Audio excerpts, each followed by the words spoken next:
El salón comunitario del barrio estaba en silencio. No era un silencio tranquilo, sino uno pesado, que hacía que el corazón latiera más fuerte de lo normal. Era el cumpleaños número 9 de mi hijo, pero no parecía una celebración. Las guirnaldas seguían colgadas en la pared, el pastel intacto sobre la mesa, y los vecinos sentados como si esperaran un veredicto. Mi exmarido, Álvaro, estaba de pie junto a su hermana y su abogado.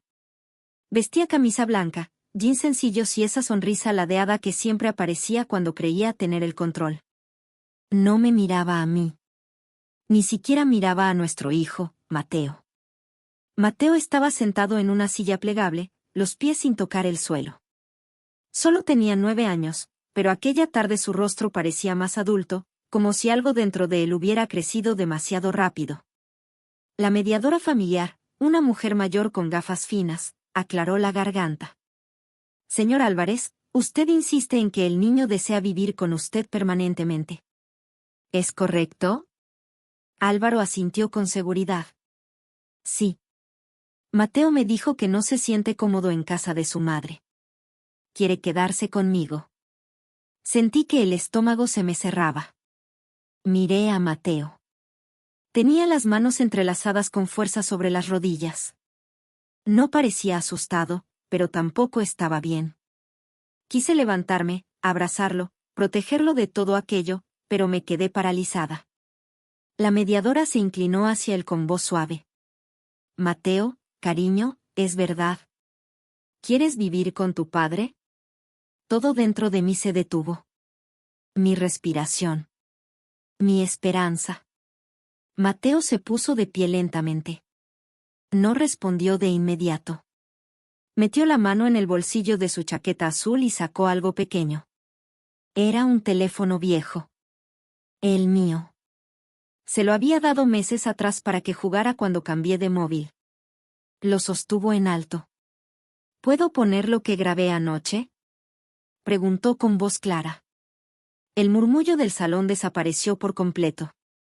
Incluso Álvaro dejó de sonreír. ¿Grabaste qué?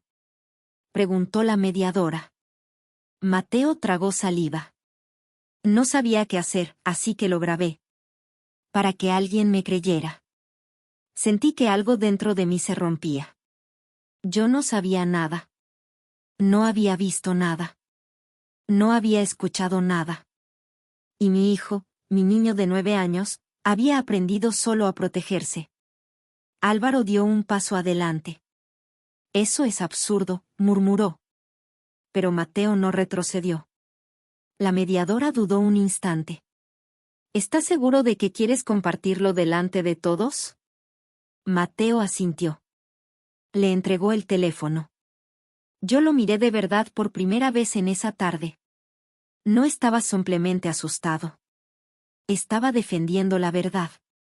Cuando el audio comenzó a reproducirse, supe que nada volvería a ser igual. Mucha gente me ha preguntado por qué aguanté tanto tiempo con Álvaro. No tengo una respuesta sencilla. El amor no siempre es una línea recta. A veces es un nudo que se aprieta despacio, tan despacio que no notas que te falta el aire hasta que ya es demasiado tarde. Lo conocí cuando tenía 23 años. No era rico. Trabajaba en una tienda de electrodomésticos en Valencia. Pero tenía carisma. Hacía reír a todos. Me hacía sentir especial.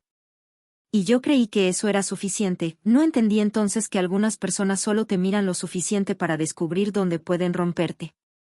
El control empezó despacio. Álvaro decía que algunas de mis amigas no eran adecuadas. Que una mujer decente no necesitaba salir tanto. Que lo normal era quedarse en casa. Cuando nació Mateo, todo se volvió más intenso. Dejé mi trabajo en una pequeña papelería del barrio porque él insistió en que se encargaría de todo. Pero cada, te cuido yo, tenía un precio invisible. Mi independencia. Mi voz. Mi tranquilidad. No tenía tarjeta bancaria propia. Si quería usar el coche, tenía que avisarle. Si me maquillaba, preguntaba para quién era.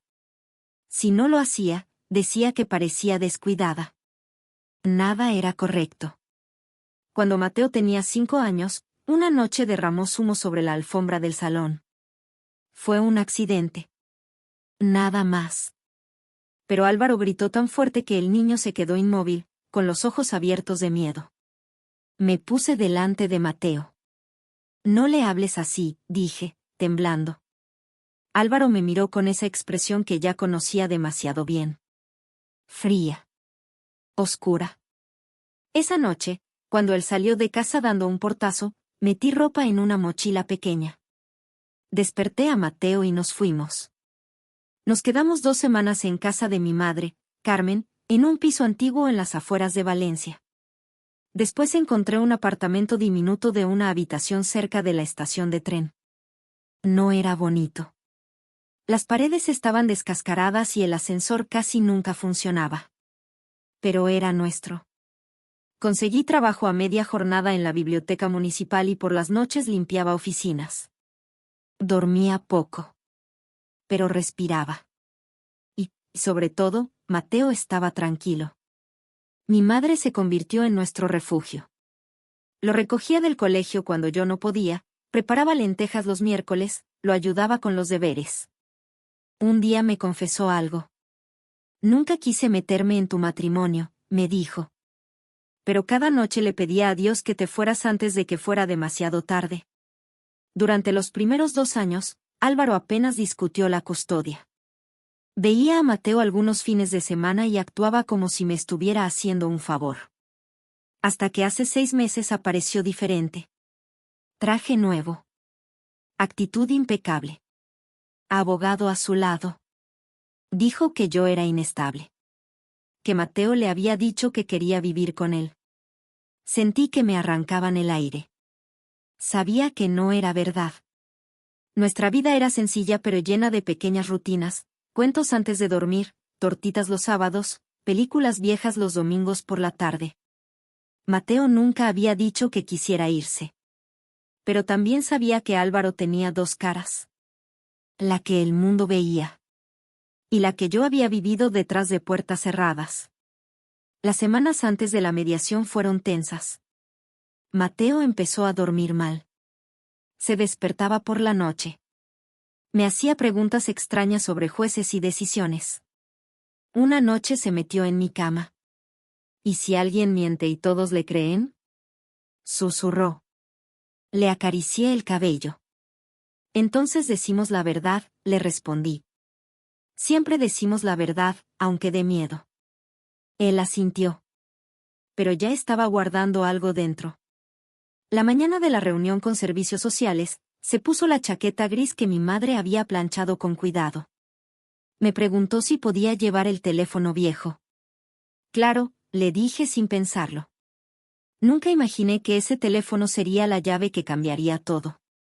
Cuando semanas después me entregaron oficialmente la solicitud de custodia completa, estaba sola en la cocina. Leí las palabras una vez. Luego otra. Las dejé caer en el fregadero y corrí al baño a vomitar. Tenía 4 horas antes de recoger a Mateo del colegio. 4 horas para recomponerme. 4 horas para prepararme para otra batalla con el hombre del que apenas había logrado escapar.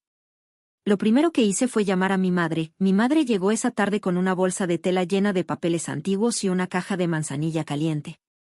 Se sentó frente a mí en la cocina, extendió sus documentos amarillentos de cuando se divorció de mi padre y me tomó la mano. Va a ser duro, dijo, pero no es imposible. Tienes la verdad y tienes a Mateo. Eso era justamente lo que más miedo me daba. Mateo tenía 9 años. No entendía de procesos legales ni de custodia compartida. Solo quería entrenar fútbol después del colegio y desayunar gofres con pepitas de chocolate los sábados. No quería arrastrarlo por una guerra que él no había elegido. Pero no tenía alternativa. Al principio, Álvaro estaba extrañamente tranquilo. Demasiado tranquilo. Llegaba puntual a recogerlo los fines de semana con ropa nueva y regalos que yo no podía permitirme. Una consola portátil. Zapatillas de marca. Camisetas del Valencia CF. Sonreía con esa falsa calidez y decía en voz alta. Solo quiero lo mejor para mi hijo. Pero cuando Mateo no miraba, se inclinaba hacia mí y susurraba. ¿De verdad crees que van a dejarlo con alguien que vive en un piso de 40 metros y trabaja media jornada? No respondía. Cerraba la puerta y me quedaba sentada en el sofá durante horas, mirando hacia la entrada como si temiera que mi hijo no regresara. Pero regresaba. Y cada vez volvía más callado. Dejó de contarme qué hacían juntos. Evitaba mis preguntas. Se tensaba cuando mencionaba el fin de semana. Una noche lo escuché llorar bajito contra la almohada. Me senté a su lado. ¿Qué pasa, cariño? Se giró hacia mí con los ojos rojos. ¿Está mal no querer vivir con alguien, aunque sea tu papá? Sentí un nudo en la garganta. No está mal querer sentirte seguro, le respondí. Guardó silencio un momento. ¿Y si se enfada si digo eso? No supe qué contestar. No podía prometerle que todo saldría bien. Solo apreté su mano. Pase lo que pase, nunca dejaré de luchar por ti. 2 semanas antes de la audiencia con la trabajadora social, empezó a hacer más preguntas. ¿Qué hacía exactamente un juez? Si tendría que hablar delante de desconocidos. Si alguien podía obligarlo a elegir.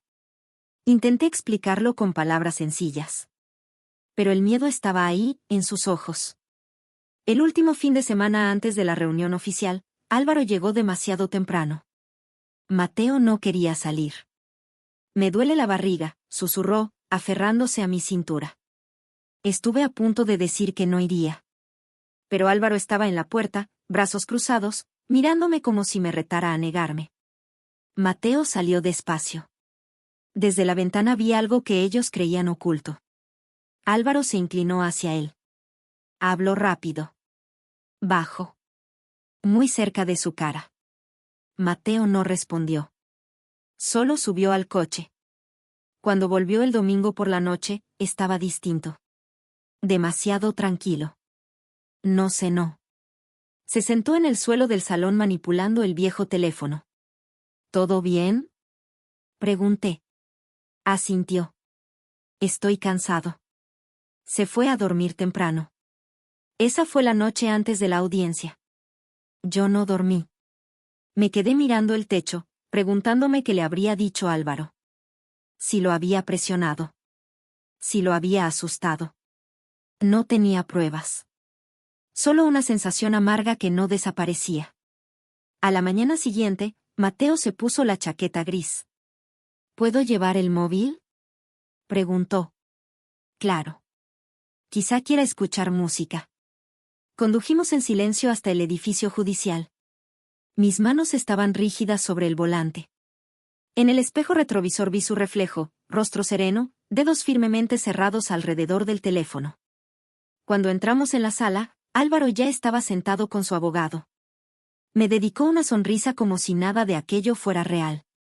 Como si no hubiera nada en juego. El juez entró. El secretario pidió silencio. Las carpetas se abrieron. Y el aire se volvió pesado otra vez, los abogados murmuraban entre sí cuando Álvaro se puso de pie. Mateo me dijo que quiere vivir conmigo. Ha dicho que no se siente seguro con su madre. Sentí que el aire desaparecía. No miré a Mateo. No podía. El juez giró la cabeza hacia él. ¿Es eso cierto? Mateo se levantó despacio. Silencioso. Metió la mano en el bolsillo de su chaqueta gris y sacó el teléfono viejo. Lo sostuvo frente a él. ¿Puedo poner la grabación de anoche? El juez parpadeó, sorprendido. Bajó un poco sus gafas para observar el móvil en la mano pequeña de mi hijo. ¿Qué es esa grabación, hijo? Mateo no tartamudeó. Es de anoche. Mi papá dijo algo, y no sabía si alguien me iba a creer. Así que lo grabé. La sala quedó inmóvil. Incluso Álvaro dejó de susurrar a su abogado. Miraba el teléfono como si lo hubiera traicionado. El juez asintió lentamente. Tráelo. Mateo caminó hacia el estrado. El sonido de sus zapatillas contra el suelo resonó más fuerte de lo normal. Colocó el móvil sobre la mesa del juez y regresó a mi lado sin levantar la mirada. Le tomé la mano. Sus dedos estaban fríos. El juez presionó el botón. Un pequeño ruido estático llenó la sala. Y luego, la voz de Álvaro. Fría. Dura. Amenazante. Si no dices que quieres vivir conmigo, te juro que haré que tu madre desaparezca. ¿Me entiendes? Un murmullo recorrió la sala. La voz de Mateo se escuchó después. Temblorosa. Pero yo quiero quedarme con mamá. Álvaro respondió de inmediato. Eso no lo decides tú. Eres un niño. Di lo que te dije, o las cosas se van a poner muy mal para ella. Sentí que el suelo se inclinaba. Alguien jadeó detrás de nosotros. El abogado de Álvaro se quedó rígido. Álvaro tenía la boca entreabierta, como si no pudiera procesar lo que estaba oyendo. El juez volvió a reproducir la grabación. Completa. Sin interrumpir. Cuando terminó, se quitó las gafas y apoyó las manos sobre la mesa. ¿Es su voz, señor Álvarez? Álvaro intentó hablar. Nada salió. Su señoría, suena como mi voz, pero... ¿Amenazó usted a su hijo? Interrumpió el juez, con tono firme. El abogado susurró algo a su oído. Pero el daño ya estaba hecho. El juez me miró. Señora Martín, ¿su hijo ha mostrado miedo anteriormente? Asentí. Después de las visitas con su padre. Ha tenido problemas para dormir. Me preguntó si la gente cree las mentiras. Miré a Mateo. Ya no parecía tan pequeño. El juez declaró un receso de 15 minutos. El mazo golpeó con fuerza. Las personas se levantaron. Los abogados comenzaron a discutir en voz baja.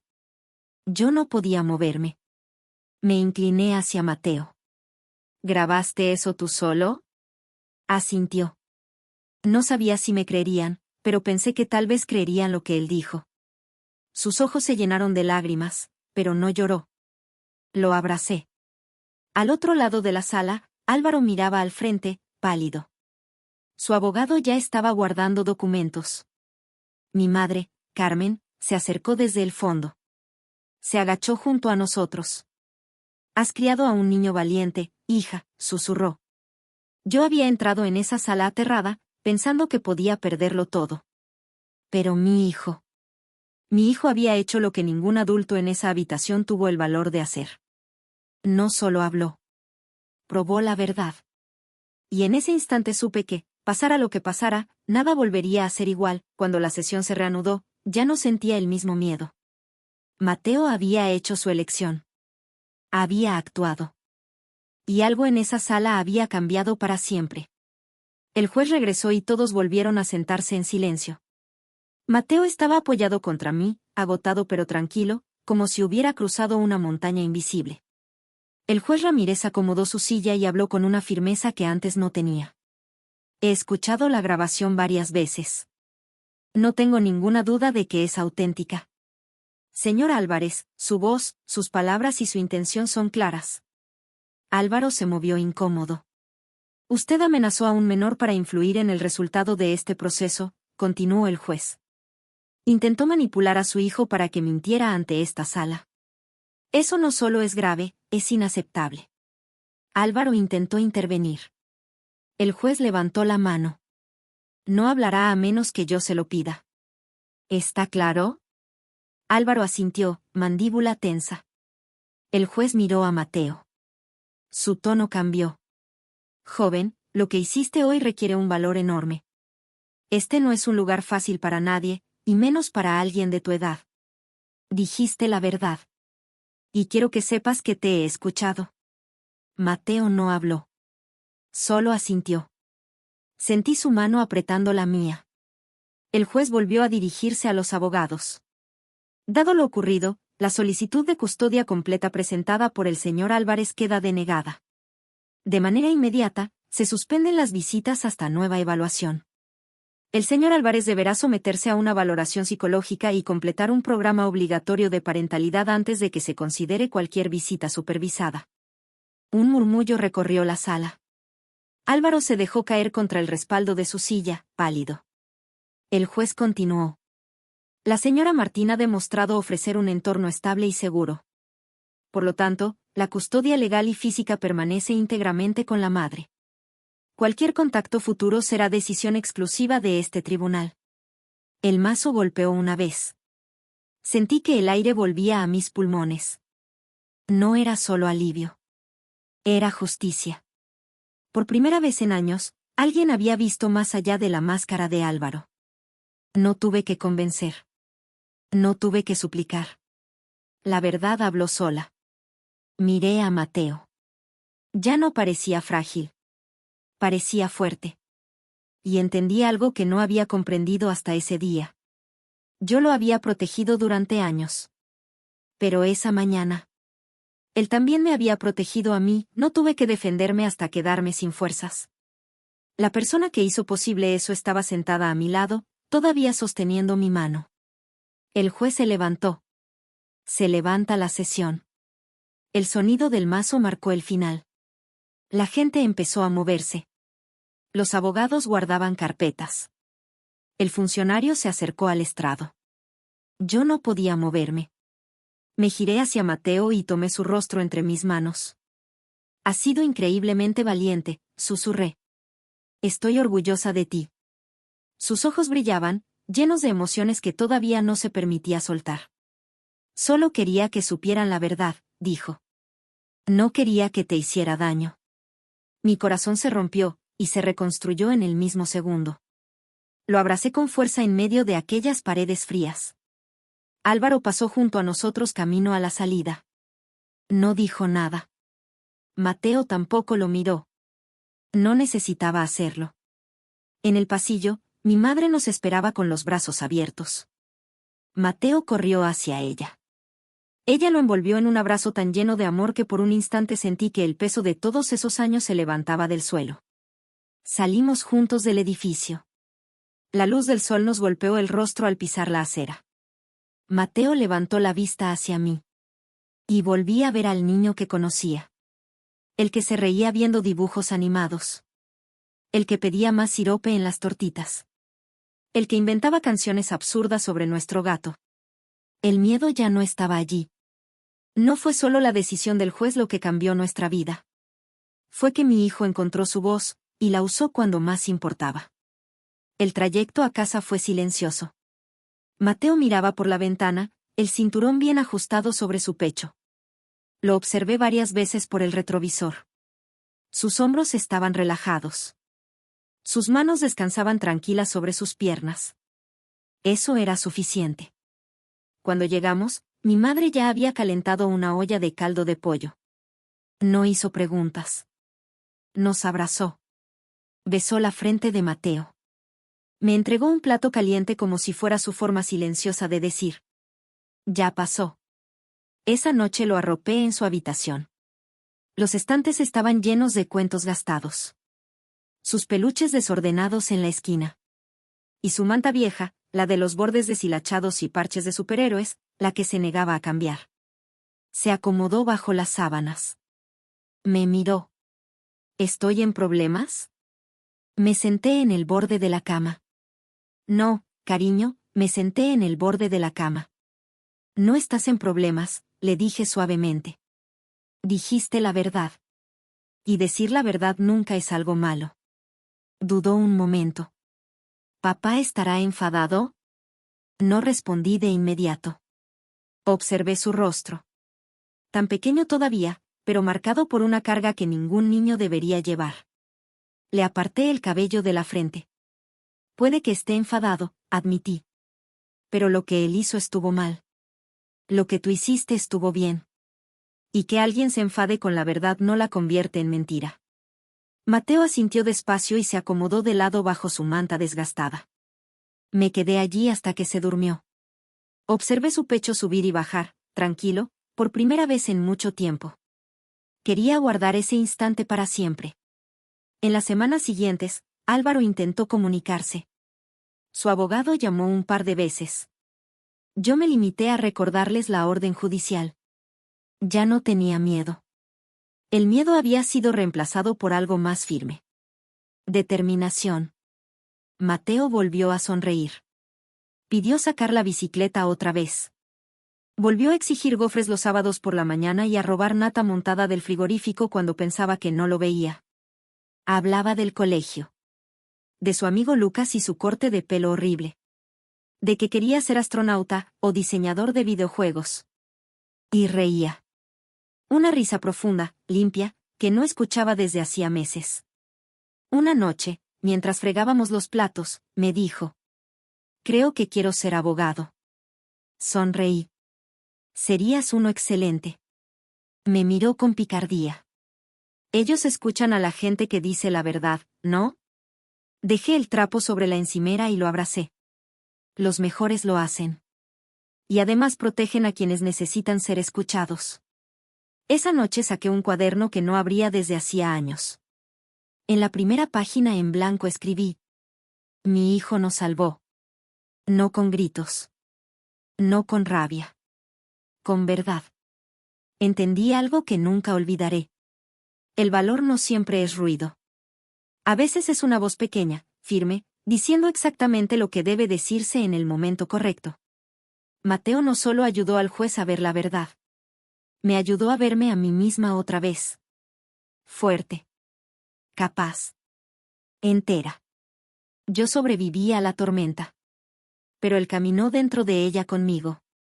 Y al final, fue él quien se mantuvo en pie. La gente habla mucho de proteger a los niños.